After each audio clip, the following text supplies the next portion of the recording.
Younglings grow up with families. They experience love without shame. Order 66 fails because Jedi are scattered among communities who protect them. One policy change. 10,000 years of tradition reversed. The entire Jedi Order saved. This is the story of what happens when the Jedi Council makes a different choice, thousands of years before the Clone Wars, when they decide that taking children from families creates more problems than it solves, when they trust that love strengthens rather than corrupts. The moment that saves the galaxy isn't a battle or a sacrifice. It's a simple question asked in a council chamber on ancient Coruscant. Master Sifo-Dyas stands before the Jedi Council proposing something radical. Stop taking younglings at infancy. Let them stay with their families. Train them while they remain connected to the people who love them. The council debates for weeks, traditionalists horrified, reformers intrigued. The vote is close, but ultimately, they agree to try. The experiment succeeds beyond imagination. Younglings raised with families show no greater tendency toward darkness. They're more emotionally stable. They understand what they're protecting. They know love, real love, not the possessive obsession that the old teachings feared. Within a generation, the practice becomes standard across the Order. The Jedi Order transforms from a monastic organization that separates children from families into something more like a university, where students come to learn but maintain their connections to home. Temple facilities are built on multiple worlds, allowing younglings to train near their families rather than being shipped across the galaxy. The change ripples through everything the Order is and does. The Jedi's relationship with the rest of the galaxy transforms. They're no longer seen as strange monks who steal children and brainwash them into emotionless servants. They're understood as teachers who help families raise Force-sensitive children, who provide education and training that families can't offer themselves. The resentment and fear that many people harbored toward the Jedi fades. Instead, families feel honored when their child shows Force sensitivity, knowing they won't lose that child, but rather will share in their development. This changes the Jedi's approach to conflict resolution. When a Jedi mediates a dispute between worlds, they don't speak from ivory tower isolation. They speak as someone who understands what's at stake, who knows what war costs ordinary families, who can honestly say they've experienced the fears and hopes of the people they're trying to help. Their advice carries more weight because it's grounded in shared human experience rather than abstract philosophy. The Order's philosophy evolves too. The old teachings about attachment leading to the dark side are refined, made more nuanced. The new understanding is that love itself isn't dangerous. It's the fear of losing love that corrupts. A Jedi who loves their family but accepts that death is natural, that all things end, that clinging to prevent loss only causes suffering, isn't vulnerable to the dark side. They're actually stronger, fighting to protect a galaxy they understand rather than serving an abstract concept of peace. Centuries pass. The Jedi Order flourishes under this new paradigm. They're more numerous because families don't hide Force-sensitive children out of fear of losing them.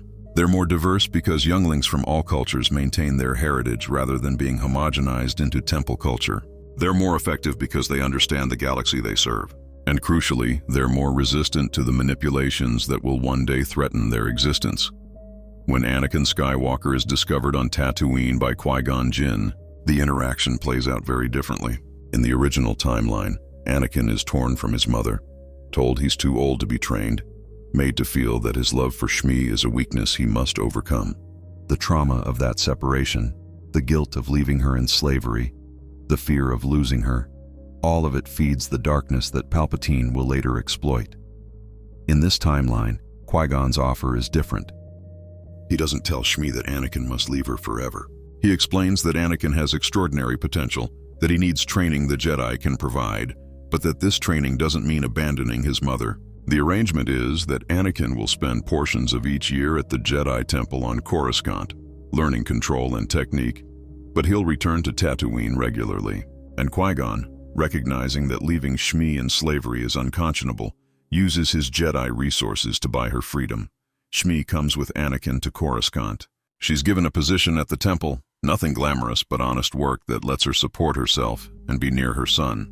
Anakin trains as a Padawan under Obi-Wan Kenobi after Qui-Gon's death, but he returns to his mother's quarters each evening.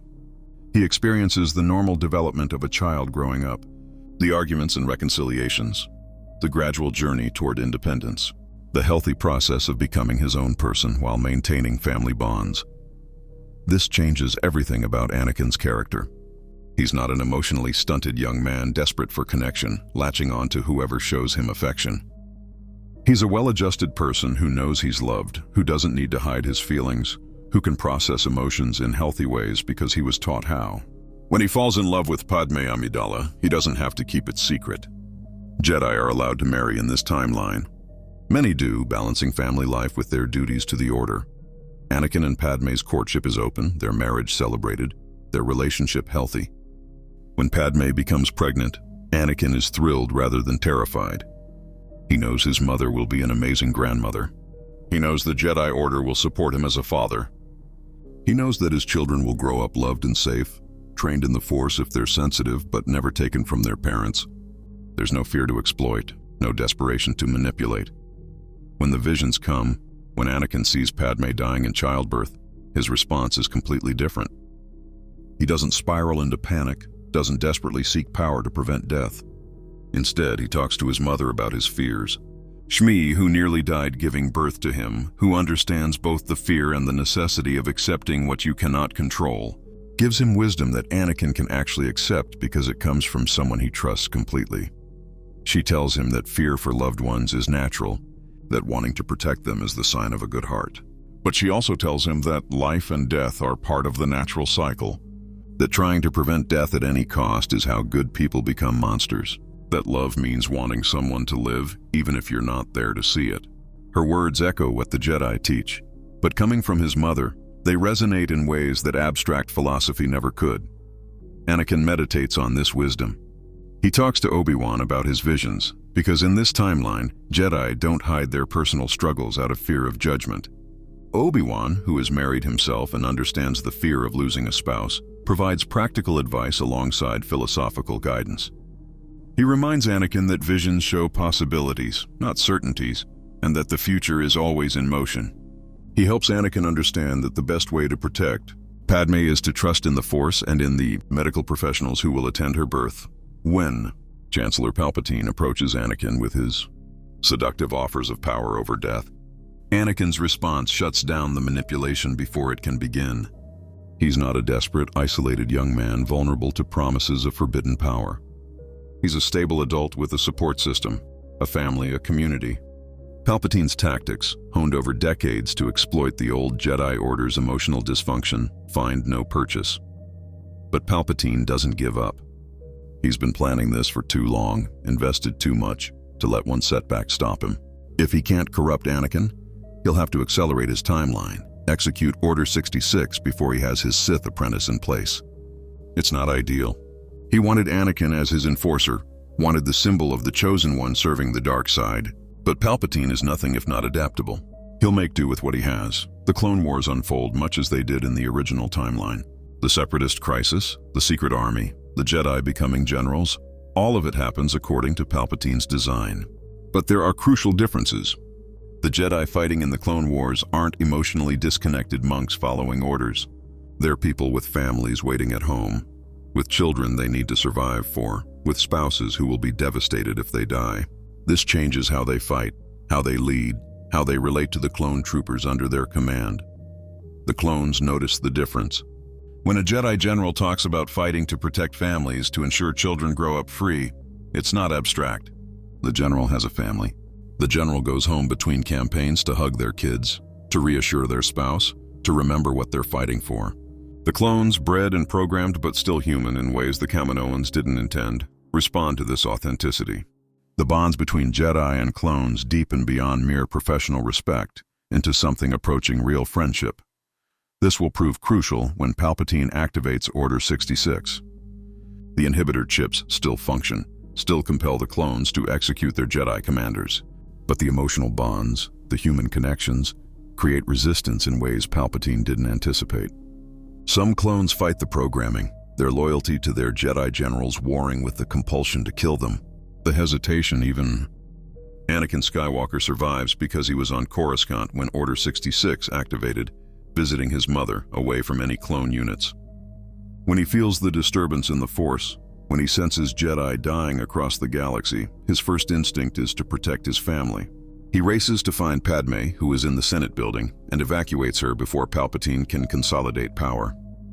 They flee Coruscant on Padme's ship, taking Shmi with them, escaping into the chaos as the Republic transforms into the Empire.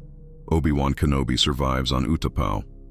Commander Cody, his longtime friend and ally, receives Order 66 and struggles against the programming. The internal conflict gives Obi-Wan the seconds he needs to sense the danger and escape. Other Jedi across the galaxy have similar experiences. The massacre is incomplete, and Palpatine knows it. His perfect plan has been disrupted by the one variable he didn't account for: genuine human connection. The Emperor's response is to double down on hunting surviving Jedi. He creates the Inquisitorius, a program to turn captured Force sensitives into dark side hunters. He deploys Vader, no longer Anakin but another Jedi who fell to darkness, to lead the purge. He offers bounties, spreads propaganda, makes the galaxy a hostile place for anyone connected to the Jedi Order. But he's fighting an insurgency, not executing a quick extermination, and insurgencies are notoriously difficult to eliminate. The surviving Jedi don't stay passive. They can't. Their families are in danger, their friends are being targeted, children are being hunted. They form a resistance network, using their scattered positions and community connections to create an underground railroad for Force-sensitive children. When the Empire identifies a Force-sensitive child, Jedi operatives extract them before Inquisitors arrive, hiding them with families in remote systems, ensuring that Palpatine can't build his dark side army from captured younglings. Anakin becomes a leader in this resistance. His power, his reputation, and his personal stake in opposing Palpatine make him a natural rallying point. He operates from hidden bases, moving constantly, coordinating rescue operations and strikes against Imperial facilities. Padme gives birth to Luke and Leia in a rebel medical facility. Surrounded by friends and protected by Jedi, the twins grow up in hiding.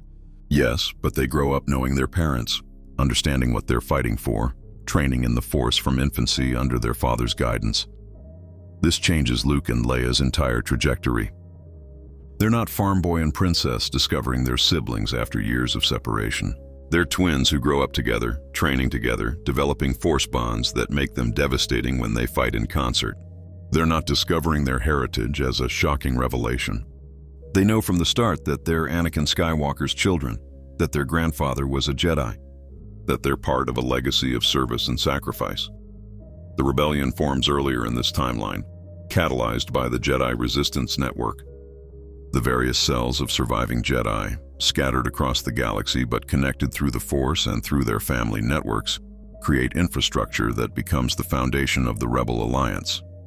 They provide Force-sensitive operatives for critical missions. They use their connections to recruit supporters. They offer leadership that combines military expertise with deep moral conviction. Mon Mothma, Bail Organa, and other rebel leaders work closely with Jedi throughout the conflict. There's no distance or mistrust. The Jedi aren't seen as a separate, mysterious group, but as allies who share the same goals. When Jedi generals lead rebel forces into battle, the troops follow because they trust these leaders, because they've seen Jedi fight and bleed and die for the cause, because Jedi are people rather than legends. The Empire struggles to counter this. Palpatine's entire strategy was built on eliminating the Jedi Order as a threat, leaving him free to consolidate power without Force users opposing him. Instead, he faces ongoing resistance from hundreds of Jedi, each one a potential rallying point, each one capable of inspiring hope in populations he wants to terrorize into submission. The cost of maintaining control skyrockets as he's forced to deploy forces constantly to hunt Jedi instead of using those forces for expansion and consolidation. The Death Star becomes Palpatine's answer to the Jedi problem. He can't hunt them all down individually. There are too many, too spread out, too well hidden. But if he can create a weapon of terror so overwhelming that entire planets can be destroyed, he can force compliance through fear. Destroy a few worlds harboring Jedi, and the rest will fall in line.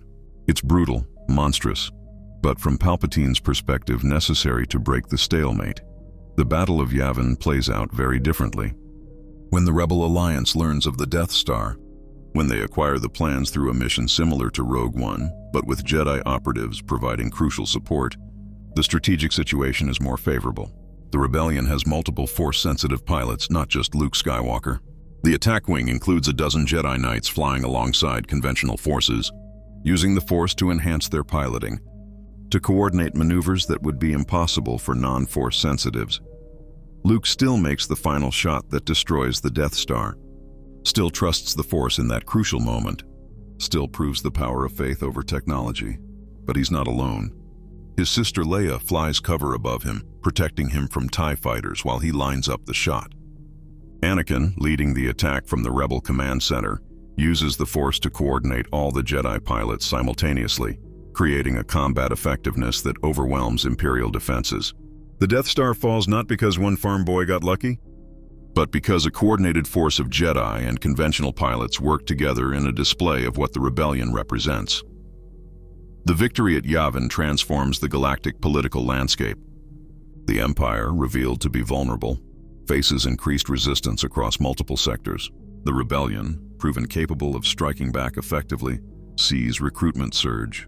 Palpatine, his superweapon destroyed and his Jedi purge incomplete, faces the reality that his grand plan has failed. He still controls the Empire, still has vast military might, but the quick consolidation and the terror-based submission he planned for will never happen. The war drags on for years, a grinding conflict that neither side can decisively win. The Empire has industrial capacity and established infrastructure. The rebellion has popular support, Jedi operatives, and the moral high ground. Battles rage across 100 worlds. Heroes emerge and die. The cost in lives, both military and civilian, climbs into the billions. It's a brutal, exhausting conflict that tests everyone involved. Anakin Skywalker faces Darth Vader eventually, in a confrontation arranged by Palpatine, who hopes that seeing his fallen alternative self might corrupt Anakin or at least traumatize him. The meeting occurs on a contested world where both Rebel and Imperial forces are fighting for control.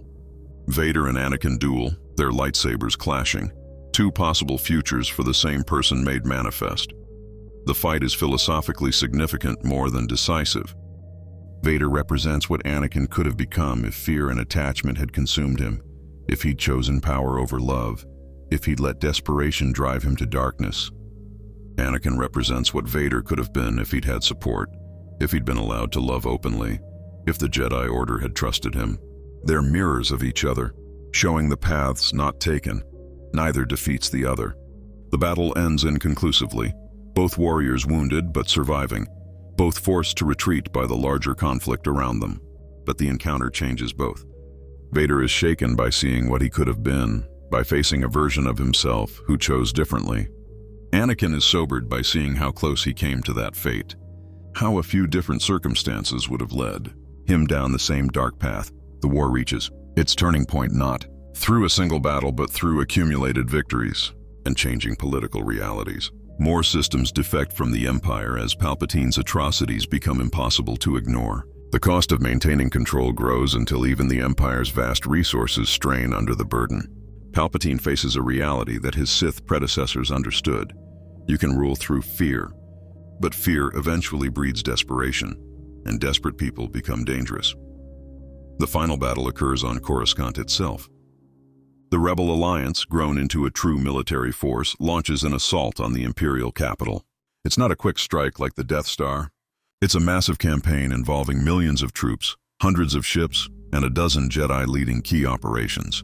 The fighting rages through the planet-wide city, street by street, building by building, the heart of the Empire becoming a battlefield.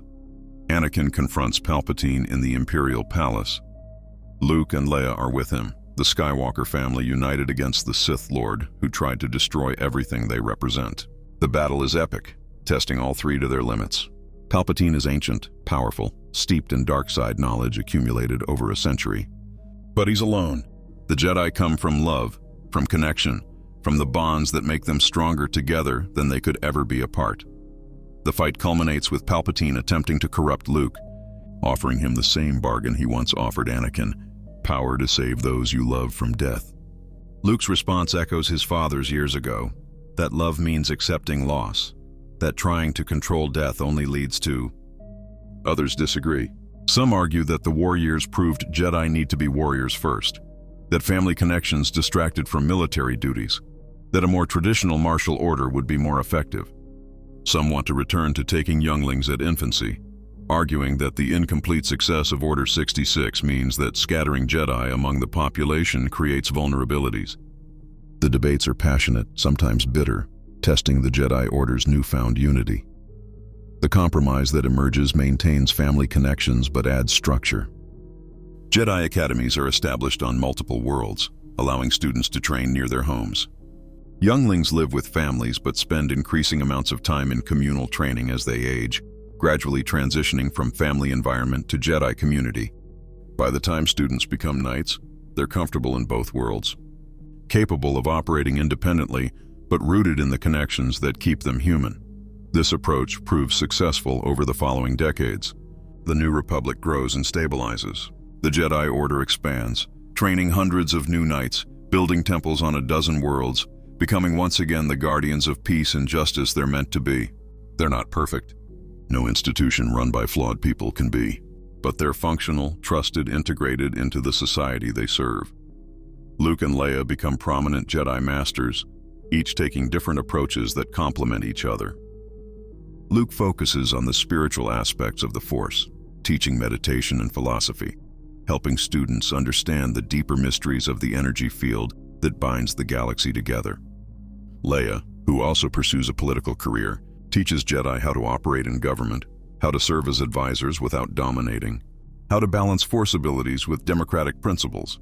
Anakin eventually retires from active service, feeling his age and the accumulated injuries of decades of warfare. He spends his final years teaching at the Coruscant Temple, passing on wisdom earned through hard experience, telling students stories about the Clone Wars and the Rebellion, ensuring that the lessons learned don't die with his generation. He lives to see his grandchildren. Luke and Leia's children begin their own Jedi training, continuing the Skywalker legacy of service. Shmi lives to an old age, proud of her son, her grandchildren, and the role she played in keeping Anakin from falling to darkness. She becomes a beloved figure at the Coruscant Temple, the non-Jedi mother whose presence reminds everyone that being a Jedi doesn't mean abandoning your humanity. When she finally passes peacefully in her sleep, her funeral is attended by hundreds of Jedi who credit her wisdom with saving Anakin and, by extension, saving them all. The galaxy that emerges from this alternative timeline is fundamentally different from the one we know. There's no empire that lasts decades, no Death Star destroying Alderaan, no decades of oppression and suffering under Imperial rule. The cost in lives is still enormous. War always exacts a terrible price, but the scale of suffering is less, the duration shorter, the outcome more hopeful. More importantly, the Jedi Order survives not by hiding or running, but by being so thoroughly integrated into the communities they serve that eliminating them becomes impossible without destroying those communities. They're not separate, not isolated, not disconnected from the people they protect. They're neighbors, family members, friends. They're people who happen to have Force abilities rather than mystical beings set apart from normal life. This integration changes what it means to be a Jedi. In the original timeline, Jedi are defined by what they're not attached, not emotional, not concerned with mundane matters. In this timeline, Jedi are defined by what they are: people who use extraordinary abilities in service of others, who combine power with compassion, who fight to protect a galaxy they truly understand because they're part of it. The philosophical implications ripple through Jedi teaching. The Force is understood not as something separate from life, but as an integral part of it. The balance between light and dark isn't about suppressing emotion or denying attachment, but about experiencing the full range of human feeling without being controlled by it. Love doesn't lead to the dark side. The fear of losing love does. Anger doesn't corrupt. Acting from anger without wisdom does. The nuance, the complexity, the acknowledgement that being human means feeling deeply, all of this becomes central to what Jedi teach. Ben Solo, in this timeline, never falls to the dark side because the circumstances that created Kylo Ren never exist. He grows up in a supportive Jedi Order, surrounded by family, taught healthy ways to process the darkness he feels through his Skywalker bloodline. His grandfather Anakin is alive to tell him stories about resisting temptation, about how the fear of loss nearly destroyed him, about how choosing to trust in family and friends saved him.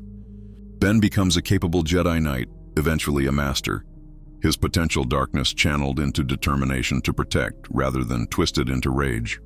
Rey, in this timeline, isn't abandoned on Jakku because her parents don't need to hide her from Palpatine's servants.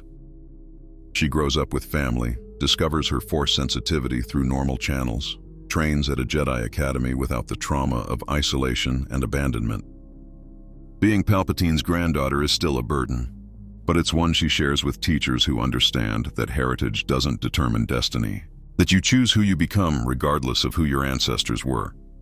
The sequel trilogy's events simply don't happen. There's no First Order rising from the ashes because the Empire never consolidated enough power to leave significant remnants.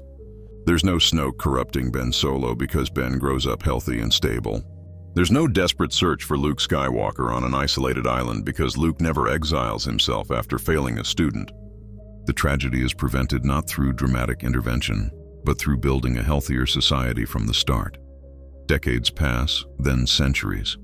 The Jedi Order becomes a permanent institution, adapting to changing times while maintaining core principles. They're not perfect. They make mistakes, face challenges, lose members to the dark side occasionally.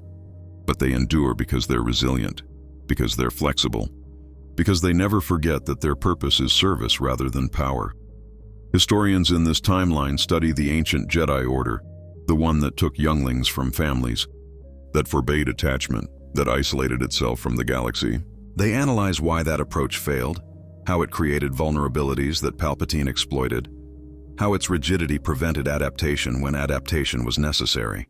The Old Order becomes a cautionary tale about good intentions leading to disastrous outcomes, about how being right in principle isn't enough if you're wrong in practice. The lesson that defines Jedi teaching becomes simple. Connection strengthens, isolation weakens. The Force flows through all life, binds the galaxy together, makes all beings part of a greater whole. A Jedi who understands this through lived experience, who maintains bonds with family and community, who knows what they're protecting because they're part of it, serves more effectively than a Jedi who knows only philosophy and technique learned in isolation. What if the Jedi never took younglings from families? The galaxy answers through centuries of evidence. The answer is a Jedi Order that survived its greatest test, that adapted when adaptation was necessary, that remained relevant across changing eras. The answer is fewer Jedi falling to darkness because they were raised to understand healthy emotions rather than suppress all feeling. The answer is communities that trusted Jedi because Jedi were part of those communities rather than distant figures demanding respect they hadn't earned. But the path to that stronger order requires walking through decades of challenges that test whether family connections truly strengthen Jedi or merely create exploitable vulnerabilities. The years following Palpatine's death bring a period historians call the Reconstruction, when the galaxy must rebuild not just governments and economies, but the very concept of what the Jedi Order should be. The debates within the Jedi Council become heated, sometimes approaching the bitter factionalism that the Order claims to transcend. On one side stand traditionalists, Jedi who survived the Purge by adhering strictly to ancient teachings, who argue that the family-based model, while it helped survival, creates long-term problems. They point to Jedi who hesitated in battle because family members were at risk, to knights who left the Order entirely when forced to choose between duty and family, to the administrative nightmare of coordinating an order whose members are scattered across 1,000 worlds. On the other side stand reformers, led by Anakin and supported by Luke and Leia, who argue that the old model's failure proves that change is necessary. They point to how Palpatine exploited the Old Order's emotional dysfunction, how rigid rules about attachment created vulnerabilities that a Sith Lord manipulated with devastating effectiveness, how separation from normal life made Jedi blind to political machinations that ordinary people saw clearly. The compromise that eventually emerges is complex, acknowledging truth on both sides. Jedi will maintain family connections, but with structure designed to prevent the complications that concern traditionalists. Younglings will spend increasing amounts of time in communal training as they age, gradually transitioning from primarily family-based life to primarily order-based life. By the time a student becomes a Padawan, they're living at the temple most of the year, visiting family during designated periods, learning to balance personal connections with professional responsibilities. This model requires massive infrastructure investment. The Old Order maintained one major temple on Coruscant with satellite facilities on a handful of worlds. The New Order needs dozens of major training centers, each serving a region, each equipped to house hundreds of students who rotate between home and temple. The New Republic, recognizing that the Jedi helped save civilization, funds this expansion generously.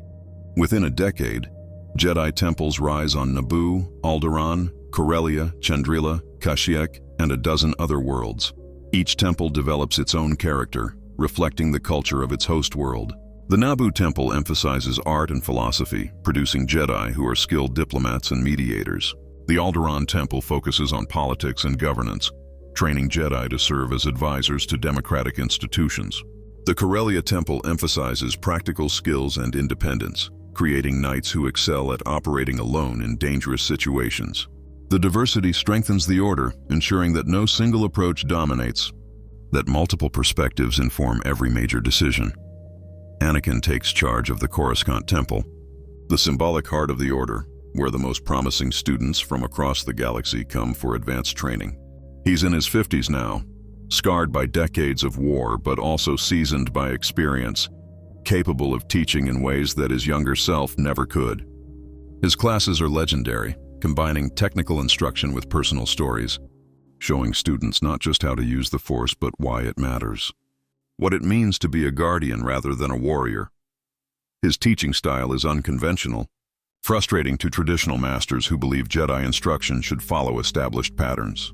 Anakin takes students on field trips to Coruscant's lower levels, showing them poverty and desperation, making them understand what happens when governments fail people. He invites non-Force sensitives to speak to classes, exposing students to perspectives they wouldn't encounter in temple isolation. He encourages questions, even challenges, believing that Jedi who never question their teachings will follow orders blindly when they should be thinking independently. Some students thrive under this approach. Others struggle, finding the lack of clear rules and rigid structure unsettling. A few leave the order entirely, deciding that being a Jedi isn't for them, pursuing other paths while maintaining friendships with former fellow students. This tolerance for departure is itself revolutionary. The old order treated leaving as betrayal, as failure, as something to be ashamed of. The new order recognizes that not everyone is suited for this life, that forcing unsuited people to remain creates the very problems the order wants to avoid. Luke establishes a very different kind of temple on Yavin 4, the moon where the rebellion launched its attack on the first Death Star. His focus is on Force philosophy, on understanding the deeper mysteries that most Jedi never explore. He teaches students to meditate for hours, to reach out across vast distances through the Force, to sense the future's possibilities and the past's echoes. His students are often called mystics, scholars, philosophers rather than warriors, though they're no less capable in combat when circumstances demand it. The contrast between Anakin's practical temple and Luke's philosophical one creates productive tension. Students can transfer between temples, experiencing different teaching styles, finding approaches that work for their individual needs and temperaments. Some students spend time at multiple temples, becoming well-rounded in ways that specialization alone couldn't achieve.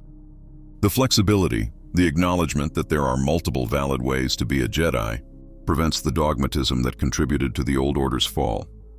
Leia never fully commits to being a Jedi, choosing instead to focus primarily on politics while maintaining her Force training. She becomes Chancellor of the New Republic, the first openly Force-sensitive head of government in galactic history.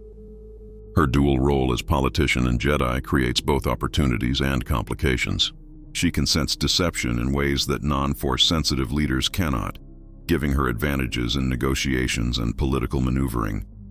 But she also faces accusations of using Jedi powers to manipulate outcomes, of having unfair advantages over political rivals, of representing a return to the Republic's old mistake of giving Jedi too much political authority. She navigates these challenges with characteristic determination, establishing precedents for how Force-sensitive politicians should operate. She refuses to use Force persuasion in political contexts, relying instead on conventional rhetoric and negotiation.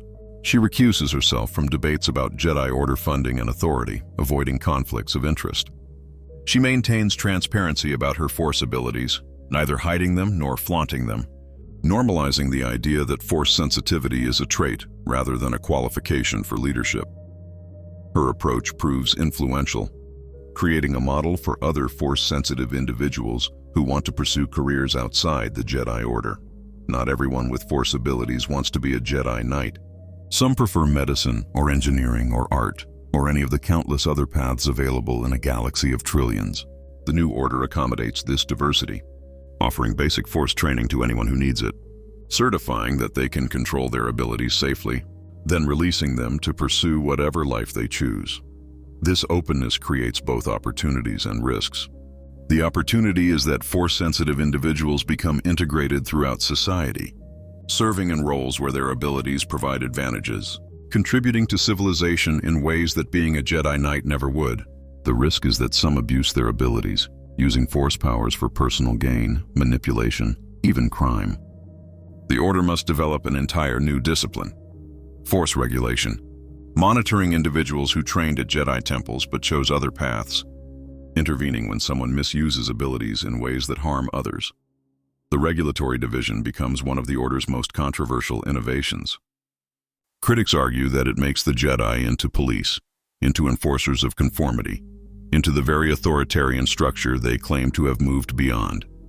Supporters counter that power without accountability is tyranny, that Force abilities give individuals such advantages over normal people that some oversight is necessary to prevent abuse.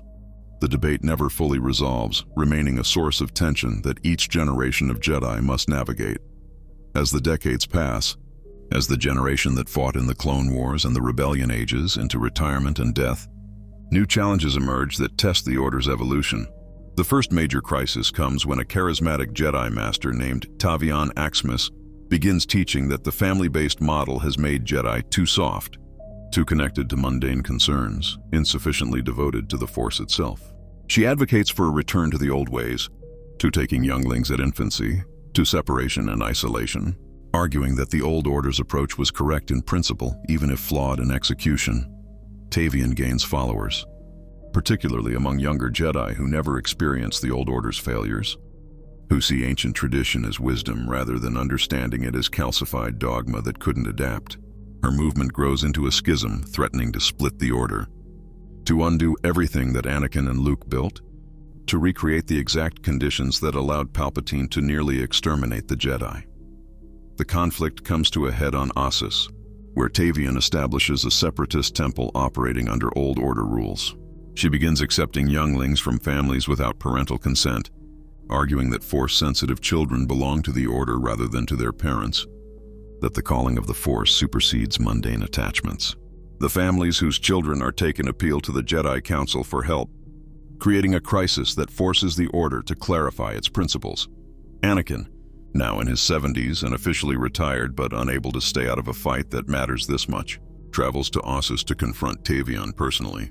Their debate, held before hundreds of Jedi and broadcast across the HoloNet, becomes one of the defining moments of the post-Empire era. Tavian argues from tradition, from ancient texts, from the authority of thousands of years of Jedi practice. Anakin argues from experience, from the evidence of what actually happened, from the irrefutable fact that the old Order fell and the new Order survived. The turning point comes when Anakin reveals something he's never publicly discussed: his visions of the dark timeline, the glimpses through the Force of what would have happened if he'd been raised in the old Order's way, if he'd been forbidden to love his mother, if his marriage to Padme had been secret and shameful. He describes becoming Darth Vader, slaughtering younglings in the temple, serving Palpatine for decades, only finding redemption through his son's love at the cost of his own life. He tells the audience that this isn't speculation or philosophy, but actual possible. The revelation is devastating. Some dismiss it as manipulation, as an old man inventing convenient visions to support his position. But most recognize the truth in Anakin's words, the weight of alternate history that he carries, the knowledge of how close the galaxy came to a much darker fate. Tavian's movement collapses, her followers realizing that they were advocating for the exact approach that would have created Darth Vader. The crisis ends not with violence, but with acknowledgement, with understanding, with collective recognition that the past's failures teach lessons that shouldn't be ignored. But the incident reveals ongoing tensions within the Order, philosophical fault lines that can't be resolved through simple consensus. Some Jedi will always prefer the old ways, will always believe that attachment is dangerous, will always advocate for separation and isolation. Others will equally strongly support connection and integration. will argue that healthy attachment is essential to being a complete person, will insist that Jedi who can't love can't truly understand what they're protecting. The solution isn't to eliminate this tension, but to accept it as permanent, to acknowledge that both perspectives have value, to create structures that allow different approaches within the same order. Some temples operate more traditionally, emphasizing discipline and separation. Others remain thoroughly integrated with their communities, encouraging family connections and worldly engagement. Students can choose which environment works for them, can transfer if their needs change, can find their own path through the complexity rather than being forced into one rigid mold. This pluralistic approach succeeds in ways that uniformity never could. The order becomes resilient because it's diverse, because it can adapt to different circumstances and cultures, because it contains multiple perspectives that check and balance each other. When threats emerge, the order can respond with traditionalist discipline or reformist flexibility as the situation demands. When debates arise, multiple viewpoints ensure that decisions reflect considered judgment rather than unchallenged groupthink. The next major test comes from an unexpected direction: the discovery of Force-sensitive aliens whose biology makes human-style family structures impossible. The Kamasi, a species that reproduces through shared memories stored in Force-sensitive gemstones, challenge every assumption the Order has made about the importance of family bonds. They don't have parents in the conventional sense. They have memory sharers, individuals who carry the collective history of their clan. How does an order built on family connection accommodate beings for whom family means something fundamentally different? The Kamasi question forces deep philosophical examination of what the order actually values. Is it family specifically, or is it connection more broadly? Is it parental love, or is it being embedded in community? Is the point to prevent isolation, or to enable specific kinds of bonds? The debates reveal that many assumptions weren't as thoroughly examined as people believed, that principles taken as obvious weren't actually obvious at all when applied to non-human contexts. The resolution comes through recognizing that the core principle isn't about family structure, but about preventing the isolation that makes Jedi vulnerable to manipulation. Whether connection comes through conventional families, through clan memory sharing, through pact bonds, through hive minds, or through any other structure, the point is that Jedi should be embedded in communities that keep them grounded, that provide perspectives beyond the Order's internal culture, that remind them what they're serving and why. This broader understanding opens the Order to species that were excluded from the old Jedi, not through explicit discrimination, but through implicit assumptions that normal meant humanoid biology and social structure. Hive-minded insects, colonial organisms, species with radically alien life cycles all find places in the expanded Order. The diversity enriches everyone, forcing constant examination of assumptions, preventing the calcification that comes from homogeneity. Ben Solo, in this timeline, becomes one of the Order's leading voices on inclusion and diversity. Growing up with family, never experiencing the isolation and resentment that created Kylo Ren, he develops into a thoughtful scholar of comparative Force traditions. He studies how different cultures understand the Force, how various species experience Force sensitivity, how alternative social structures create different kinds of Jedi. His work becomes foundational to the Order's ongoing evolution, ensuring that human assumptions don't dominate galactic institutions. Rey, whose heritage as Palpatine's granddaughter could have been isolating and traumatic, instead uses it as a teaching tool. She speaks openly about carrying darkness in her bloodline, about the temptation she feels, about the ongoing work of choosing light every day, despite the whispers that suggest taking easier paths. Her honesty normalizes struggle, making it acceptable for Jedi to admit when they're having difficulty, to seek help rather than hiding problems until they become crises. Together, Ben and Rey represent what the new Order can produce when it functions properly: well-adjusted individuals who understand their own darkness, who have support systems that keep them accountable, who serve without needing to be heroes or saints, who are simply good people doing their best in circumstances that are often difficult and confusing. They're not legends or icons.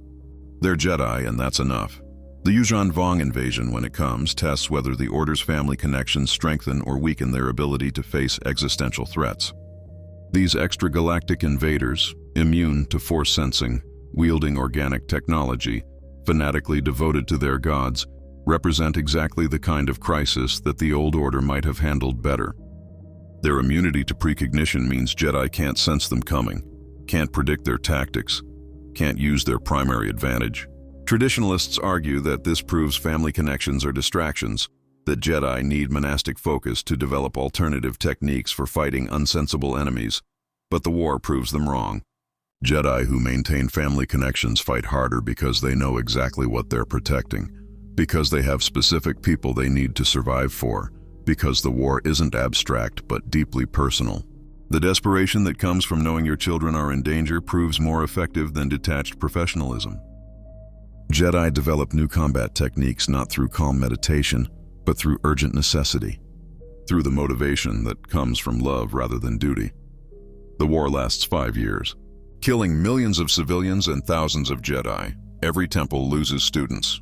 Every family loses members. The cost is staggering, traumatic, seemingly endless. But the order doesn't break. Jedi keep fighting because quitting means everyone they love dies, because family connections provide motivation that outlasts simple dedication to principles. The communal nature of their training means that when individual Jedi fall, others step forward, that no single loss can cripple the order. That resilience comes from distribution rather than concentration.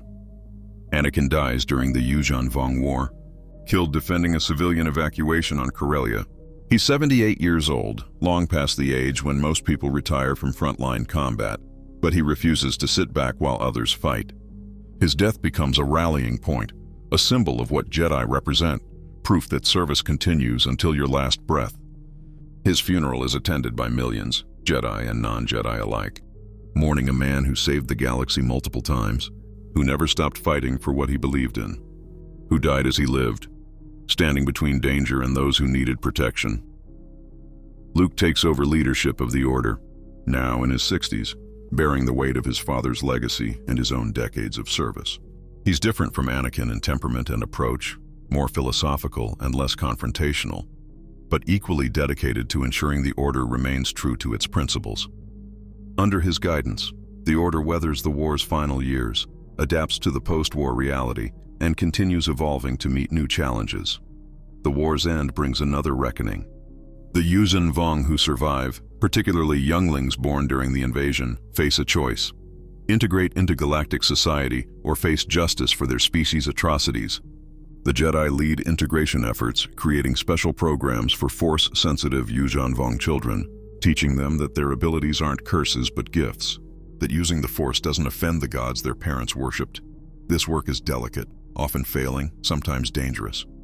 Yuuzhan Vong students struggle with concepts that human students take for granted, with ideas that contradict everything their culture taught them, with the simple act of accepting that the Force is real and present and not evil. Some never adapt, rejecting Jedi teaching, either returning to Yuuzhan Vong enclaves or forming their own dark side cults.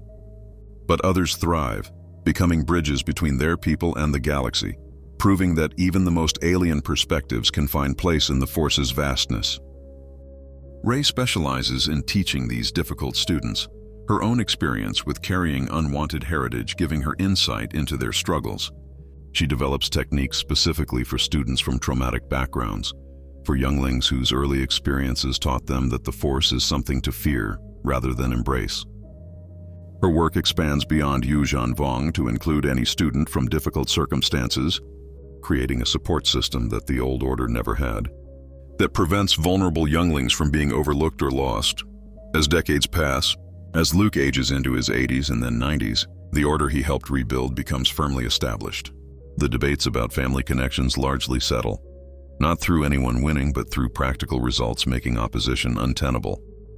The evidence is clear. Jedi raised with families fall to darkness less frequently, serve more effectively, maintain better relationships with the populations they protect. The few holdouts advocating for a return to old ways become increasingly marginalized, relegated to academic debates rather than practical policy.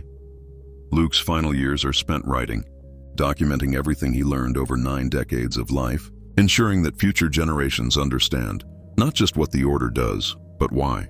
His magnum opus, The Living Force, becomes the defining text of modern Jedi philosophy. It argues that the Force isn't an abstract energy field to be studied in isolation, but rather the sum of all life, all connection, all the bonds that make existence meaningful. Understanding the Force requires understanding life, which requires participating in life, which requires maintaining the connections that the old order forbade. The book is controversial among traditionalists but widely accepted by most of the order. It crystallizes principles that have been developing for decades, putting into words what practice has been demonstrating, providing philosophical grounding for approaches that emerged from necessity rather than theory. Future Jedi Masters teach from it, use it as foundation for their own work, build upon its insights in ways that Luke himself never imagined. When Luke finally dies, at 94, having outlived most of his generation, his funeral becomes a celebration of a life fully lived. He saw the Jedi Order nearly exterminated, helped rebuild it from scattered survivors, guided it through multiple existential crises, and lived long enough to see it firmly established as a permanent galactic institution. The order he leaves behind is stronger, more diverse, more resilient than the one he inherited. That legacy, more than any battle won or enemy defeated, defines his life's meaning. Ben Solo succeeds Luke as Grand Master, chosen by consensus for his scholarship and his ability to bridge different factions within the Order.